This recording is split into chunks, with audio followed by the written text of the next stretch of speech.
बुंदों आंखौ बिदि आं बुंनायबो खोनादों डाइरेक्ट आंखौ बुंदों जे मालायखौबो रायसोगारो नोङो बिरादनो एबसुखौबो बिराद रायो प्रमदखौबो रायो बिटिआर सुक्तिनि एगेन्स्टबो बिराद बुंबाय नोङो आरो बिटिसि सुक्तिखौबो बिराद मोजां होननानै बाख्नायबाय नोङो दा दिनै बिटिसि सुक्ति खालामनानै लाबोग्रा आरो बिटिआर सुक्तिखौ गाज्रि होनग्रा खाम्फा बरगयारिया दिनै बिपिएफ पार्टि गारनानै इउपिपिएलआव जइन जाहैबाय बिनि सायाव नों मानो जेबो बुङाखै बे बाथ्राखौ अनेक मानसिया आंखौ बुंदों टेलिफनजोंबो बुंदों आरो जोंनि न'खरनि खुरमा गुरुफ्रा बुंदों नों माबा बुंगोन नामा बेफोरखौ दा बे खेत्रआव आङो बुंनांगौ दङ मानो बुङा जानो फालाय बुंगोन आरो जोंथ' जोंनि न'खरनि खुरमा गुस्थि बाय बाहागि बेथ' देरसिन जानो हाया देरसिन जाया माने देरसिना जाहैबाय जाथिनि इसु जाथिनि जेंना सबसे देरसिन दा जों जाथिनि जेंनानि थाखाय जोङो दिनै गावनि खुरमा गुस्थि सोमोन्दोखौ जोङो देरसिन सानना लानो नाङा बेखौ जों दोनथ'नानै जाथिनि इसुखौनो बांसिन गुरुत्व होनांगौ आरो स्पेसियेलि आंथ' आंनि खेत्रआव बुंनो लुबैयो दा दिनै आंनि लोगो बिथां अमरसिं ब्रह्मआ दंफैयो जों गोदो माने 1987निफ्राय आलादा बड'लेण्ड रायजो बिनायाव जों ओंखारजेनदों बड'फा उपेन्द्र ब्रह्मनि दैदेननायाव ओमफ्राय बिनि सिगांबो जों गोबां आन्दलनाव बर' जाथि दानायनि जाय हाबाफारि दंमोन आन्दलनफोर बेफोराव जों बाहागो लाबोदों दा ओंखायनो जाथिनि सेन्टिमेन्टखौ लानानै जोङो अरायबो थानो लुबैयो जाथिनि सेन्टिमेन्टखौ लानानै जों अरायबो गाबथानो लुबैयो जाथिनि बाथ्राखौ जों बुंनो लुबैयो आरो आंनि खेत्रआव आं एसे बुंनो लुबैबावो बेखौ जे बड'फा उपेन्द्र ब्रह्मआ जिथु आन्दलन खालामजेनब्ला माने आंजों लोगो लानानै जोंनाव थाफैजेनदों जोंनिफ्रायनो आन्दलनखौ स्टार्ट खालामजेनदों जेब्ला दा दायित्वआ जोंहा दङ बांसिन दङ आं गावखौनो गाव बिराद दायित्व दं होननानै सानना लायो दा दिनै बड'फा गैयाब्लाबो बिनि आदर्श बिनि निति जाहाथे बेखौ जों जाहाथे लानानै सोलिनो हायो दा बिनि निति आदर्शखौ लानानै जाहाथे बुंनो हायो जाहाथे बिनि मान सन्मानखौ जाहाथे खुनु जों मोस्लाब जों जाहाथे खालामा बिनि मान सन्मानखौ जों गोजों जाहाथे लाखिनो हायो बिनि आखरे जोंनि माने माबाफ्रा जोंनि जाहाथे थैयाव बिखा बिखुल हाबनानै थायो आं बेनि थाखायनो सैथो बाथ्राखौ बुंलांगोन सैथो खामानि मावलांगोन बे मोनसे साननायजों बे रोखोम गोसोजों बोलोजों जों दा खामानि मावबाय थायो दा ओंखायनो नैबे दिनै खाम्फा बरगयारिया इउपिपिएल हाबबाय बिनि बाथ्राखौबो आङो बुङाबालानो थानाय नङा बुंगोन आरोखि मानो बुङाबालानो थानो बुंनांगोन आरो बयबो बुंजानो लुबैदों आरो बुंनांगोन दायित्व दंखायो बिथां खाम्फा बरगयारिया जे बिटिसि सुक्ति खालामनानै लाबोग्रा 2003आव बिसोरनो बिटिसि सुक्ति खालामना लाबोदों आरो बिसोर बिटिसि सुक्ति खालामनानै बिपिएफ पार्टि दादों आरो बे बिपिएफ पार्टिनिफ्रायनो बिटिसिनि गोहोआवसो फैदों आरो बिटिसिआव बियो बिपिएफ पार्टिनि माने सायख'नायाव डेपुटि चिफ जादों 17 बोसोर डेपुटि चिफ जादों ओमफ्राय लोगोसे हाग्रामा मन्दिरिया चिफ जादों दा बे खेत्रआव चिफ डेपुटि चिफ बिसोर माने 17 बोसोर जाबाय जेब्ला खुंबाय जेब्ला बे समावथ' बिसोर खुनु फारागानो गैयामोन जेबो डिफारेन्स गैयामोन बिसोरो ज' मावलायदों ज' थालायदों आरो खामानिखौ मावाखै नङा मावदों रायजो राजाफ्राबो नुदों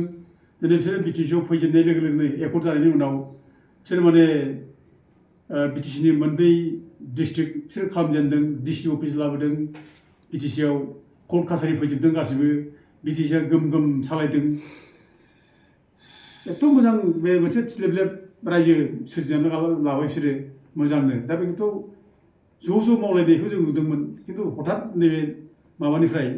जे गावस्रानाय जाबाय जेब्ला बिटिसिनि जायनाखि एमसिएलए इलेक्सन बे जेब्ला जेनबाय आरो बिनि उनाव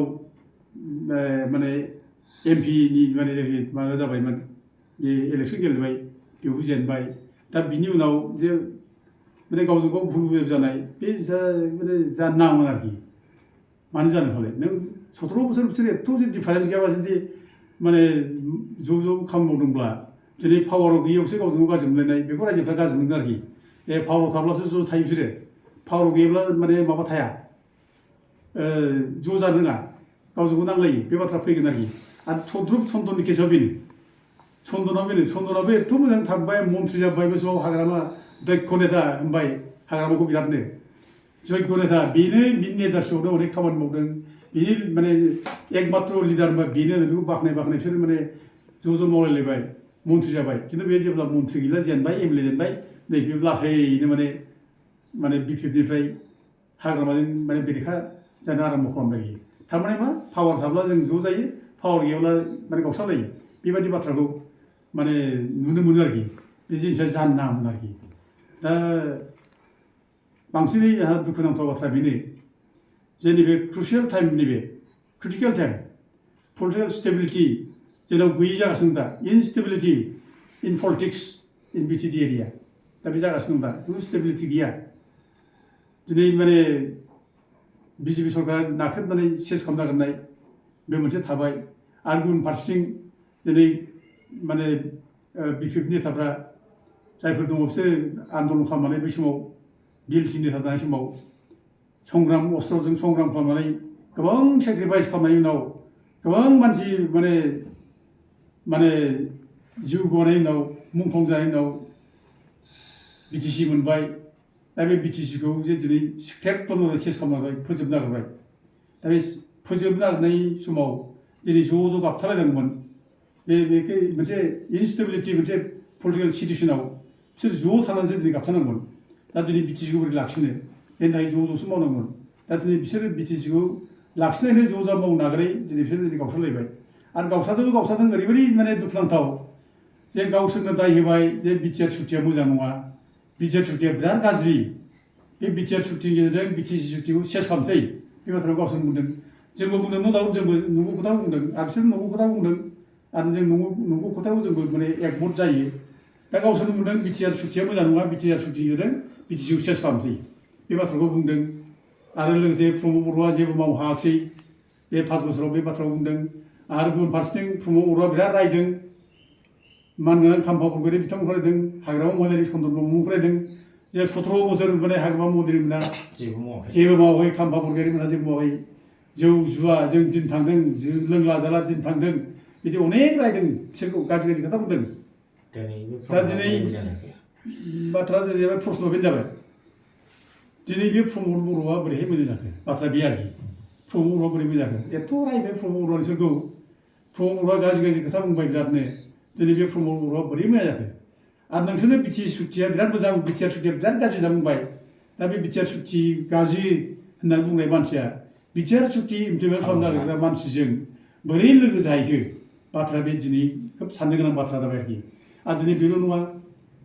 माने मोननैसो उदाहरन बे बिटिआर सुक्तिनि माखासे क्लजखौ माने खोब डेट्रिमेन्टेल होननानै हाइकर्टआवबो चेलेन्ज खालामनाय जादों फेल केस जादों दा बे केस होनायाव चन्द्र ब्रह्म दङ खाम्फा बरगयारि दङ जोंबो होदों दा बे केस होनायनि जोंखौ एबसुआ बिराद फुला सावबाय एखेबारे जुफ्ले खालामबाय जोंनि मुर्ति बानायनानै दा मानगोनां खाम्फा बरगयारि बिथांखौ सावदों जुफ्ले खालामदों दा दिनै एथ' खालामजानायनि उनावबो दिनै माबोरै बे माने गंग्लायहैनो हायो बदनाम जानो हायो बेसो दुखुनांथाव बाथ्रा आरोखि बोरै जानो हायो बेलाय आरो दिनै जोंखौबो एटलिस्ट जोंखौबो साननांगोन दिनै दहाय आंखौ प्रश्न खालामदों न'खरनिखाय बिगुमै होननायखाय जेबो बुंला नामा बाथ्रा होनना बुंदों दा आङो दिनै बे सोमोन्दोखौ लानानै बुंनो लुबैयो आरोखि दा दिनै आंथ' एखेबारे बिटिसि सुक्तिखौ मोजां होननानै बिटिआर सुक्तिया गाज्रिथार होननानै आंबो अनेकबार स्टेटमेन्ट होबायदों जों बुंबायदों दा बिसोरनि बेरेखा बुंनाय लोगो लोगोनो आंखौबो 91 दिन जेलाव जोबनानै दोनदों आरोखि 91 दिन जेलाव जोबनानै दोनदों दा बिदिब्ला आंनि बे सोमोन्दो गोनां मानसिया आंखौ जुदि सोमोन्दोआव मोजां सानदोंब्ला आंखौ जुदि मोजां माने मोननाय भाब जुदि दंब्ला सोमोन्दोआव जों जेल जानायखौ थारमाने जेबो गुरुत्व थारमाने बे गावनि देवसि जेल जादों होननाय जानोसै जे दा बिसो जाहैबाय दा बेखौ आं दा बुंसै आरोखि ओमफ्राय दा माने जोंहा खुनु दाम गैला खुनु जोंनि माने जों माने माबा जादोंब्ला दायआ गावनिखा बे दाय मावनायखौनो बे जेल जादों होनजानाय जाबाय बे आरोखि ओमफ्राय आं बेयावनो बुंनो लुबैदों आरोखि जे दिनै बे जे इउपिपिएलाव थांदों इउपिपिएलाव जे जयेन जाहैबाय बिनि खारनखौ आरोखि दा बे मानो थांखो बिनि खारनखौ फार्स्टआव आं बेखौ बुंगोन गावनि बिदा फंबाय बाय बाहागि खुरमा गुस्थिखौ दुखु दाहायाव दोननानै मेगनाव मोदै सग'नानै माने जाथियाव माने बुथारलायनाय लाबोनानै रायजो सासन खालामना दोनबा बे रायजोआव खुनु सुख जाया नोंबो सुख मोननाय नङा आरोखि आं दिनै बे मानगोनां खाम्फा बरगयारि ओमफ्राय चन्द्र ब्रह्मखौ बुंदों आरोखि बेखौनो भगबत गीतायाव बुङो आरोखि न स श्रेय अनुपच्चामे हत्या सजन भाबि न खांके विजयं कृष्ण न स रायजो सुखानि स नों खुनुदिन सुख जाया आरो बे रायजोआव खुनुदिन सुख जाया नों गावनि बिदा फंबाय बाय बाहागियाव जे दुखुआव दोननानै बिदा फंबाय बाय बाहागि न'खरनि खुरमा गुस्थिनि जाथिनि साननायनि बेरेखा खालामोब्ला खुनु सुख जाया। बे नों जेराव एखे बिटिआर सुटिया मोजां मोनथारा मिथिखाबाय प्रमद बर'ना मोजां मानसि नङा बिसोरो थगायगासिनो सानफ्रामबो बेखौ जों जेराव मिथिगासिनो दं। दिनै बोरै थांखो बिजोंलाय दिनै एबसुनि नेता दिफेन बर'मोन बादि मानसि थगायसुला एखेबारे बिसोर थगायसुलासिन रावबो गैया बर' जाथियाव।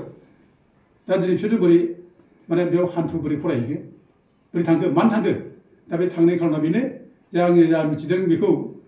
मिथिनायाव जे जेब्ला MP इलेक्सन जेनो इलेक्सन जेननायनि उनाव बेहा गोबां रिन जादोंमोन होननानै आं बेखौ खोनादों आरोखि आं मिथिगौ आरोखि रिन जादों बेहा थाखा फैसा गैला थाखा फैसा रिन जालांबाय।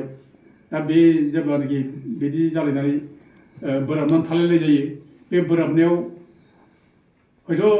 हाग्रामाया माबा मोनसे खोथा बुंदोंमोन बेखौ दा बिनि सायाव बे बोराबनानै थादों। दा थेवबो ज' जाफिनलायबायमोन बिसोरो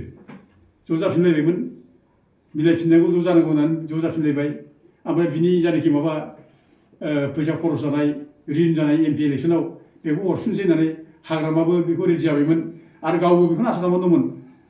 जोंना बिथां खाम्फा बरगयारिबो आसा खालामबायमोन जे फैसाखौ हरफिनथोंसै बिनि मोनसे रिन सुख'बानो जासै बेबायदि मोनसे दंसैमोन आरोखि। आरो बे बाथ्राया आंनि नंखाद्रा नङा ब्लकनि मानसिया गासैबो मिथिगौ गावनि माने चिरां दुवार्सनि ब्लकनि मानसिफोर गासैबो मिथिगौ फिन सिगाङावबो रायलायदों बिसोरजोंबो रायलायदों जे माने फैसा हरनो होननाया हराखिसै दाबो रिन सुख'नाय बाथ्रा।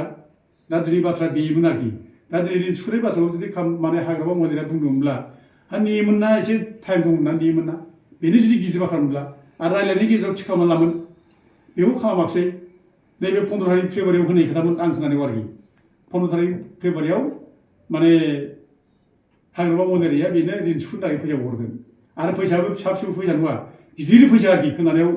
खोब गिदिर फैसा आरो खोनानायाव आंनि खुगाजों एसेबां खोनानाय गिदिर एमाउन्ट हरनायनि बाथ्रा बुंदों आरोखि। दा होनबाथ' मोजाङानोमोन जोंथ' मोजां मोनदोंमोन होनबाथ' मिलायसिगोन जेब्ला मोजां जाबाय बेखौ जों सानदोंमोन खिन्थु बिथ' जायाखिसै खोब दुखुनांथाव।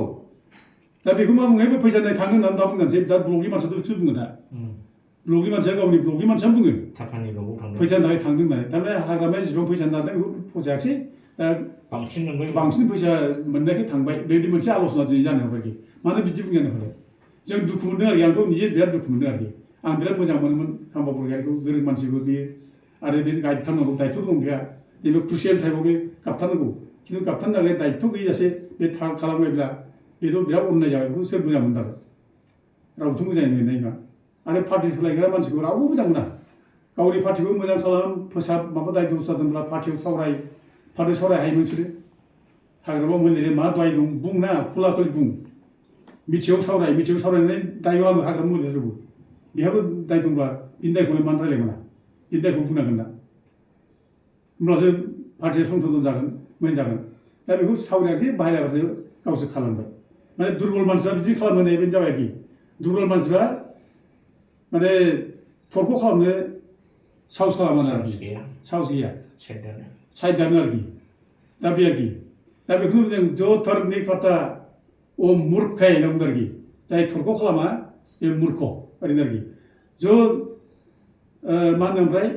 जो थर्कनि खाता जो थर्कनि खाता अ घमंड है बेखौनो घमंड अहंकार आं बिदि मान थरख' खालामफालाय बेबायदि मानसिलाय आं खालामा घमंड बे घमंडी मानसिया अहंकार मानसिया थरख' खालामा। ओमफ्राय मोनसे बुंदों जो थर्कनि खाता अ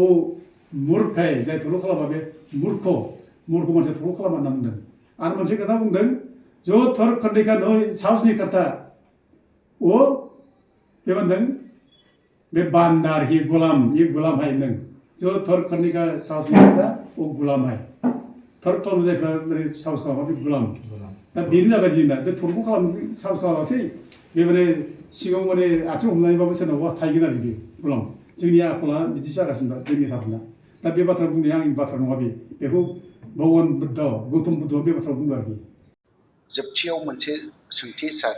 खाम्फा आरो चन्दन बिपिएफखौ नागारनायाव बिपिएफआ दुरबल जाबाय होनना सानो नामा? पार्टिया सम बिदिनो अनेक पार्टियाव नुयो जों पार्टि लिडार सोलायनाय गारनाय थांनाय आरो बिनि खारनफोरखौबो मिथियोबो बे आरोखि खिन्थु पार्टिया थैया आरोखि थायो आरोखि दा सोरबा थांगोन बा गोदान मानसि फैलायगोन आरो गोदान मानसिखौ लाखिनांगोन आरो दिनैनि दिनाव आं जा नुयो आरोखि दिनैनि दिनाव जे इउपिपिएलखौ खुनु सापर्टथाव पजिसनाव दा गैया आरोखि माने इउपिपिएलखौ सापर्टथाव पजिसन गैयैनि खारना जाहैबाय बिसोर रं मोनसे एकर्ड बिटिआर सुक्ति खालामना फैदों जाय बिटिआर सुक्तिजों बिटिसिआ सेस जागोन 6 सिड्युला दिनै सेस जागोन जोंहा मोनसे एम्पावारमेन्ट 6 सिड्युल एम्पावारमेन्ट जों मोनखाबाय बे 6 सिड्युला जों जोबगोन बिटिआर सुक्तिजों आरो बिटिआर सुक्ति मावफुंग्रा इउपिपिएलजों जों रावबो लोगो लानो हाखाथारा जाया आरोखि बिसोर सापर्ट होनो नाङा रावबो सोलिनाय नङा बे मोनसे निति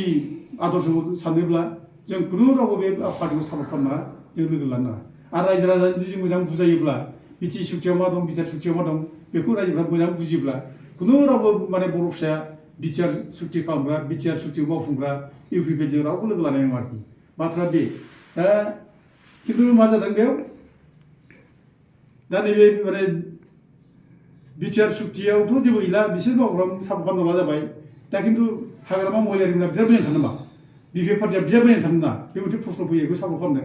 दा जोंहा बे सिटुएसनाव ओरै जादों दा बे सिटुएसनाव जोङो दा अल्टारनेटिभ इउपिपिएलनि अल्टारनेटिभ जोङो दा रावखौ नुहुराखिसैबो रावबो दा गैया दा गोदान पार्टिखौ जों दानो हाया गोदान पार्टि बानायनानै जों जि खालामबा जों जाथिनि गेजेराव गुलाय-गुजाय जागोन नांलाय खमलाय जागोन बारा जागोन गथिखे बे समाव जों मोनसे गोदान सिन्था खालामनानै पार्टि लालायनाय मानाय खालामनो हाया गथिखे नों जा पार्टि दं दा हाग्रामाया जितु डेमेजबो खालामाखै जेनेबा बिपिएफ पार्टिया 6 सिड्युलनि स्ट्राक्चारखौ डेमेज खालामाखै बिसोर नस्थ' खालामाखै जेब्ला किसु भुल जादोंब्लाबो बेखौ जुदि फोसाबलायनानै जुदि बेखौनो बिसास खालामनानै मावोब्ला जोंहा दाबो माने मोजां मोनसे जों माने बिटिसि खुंथाय जों मोननो हायो आं दा बेखौसो लुबैयो जे जोंनि रायजो राजाफ्रा बयबो ज' जाफिनलायनानै ज' थालायनानै बिपिएफआवनो फै आरो बिपिएफआ मोनसे संशोधन खालामोब्ला माबा मोनसे भुल दंब्ला बेखौ सुद्रायना ला बिनि गेजेरजों सोरखिलां जों बेखौसो लुबैयो आरो बिदि सोलियोब्ला बिपिएफ पार्टिया दुर्बल जानायनि खुनु बाथ्रा गैया मानो इउपिपिएलखौ रावबो मोजां मोनखाथारा दा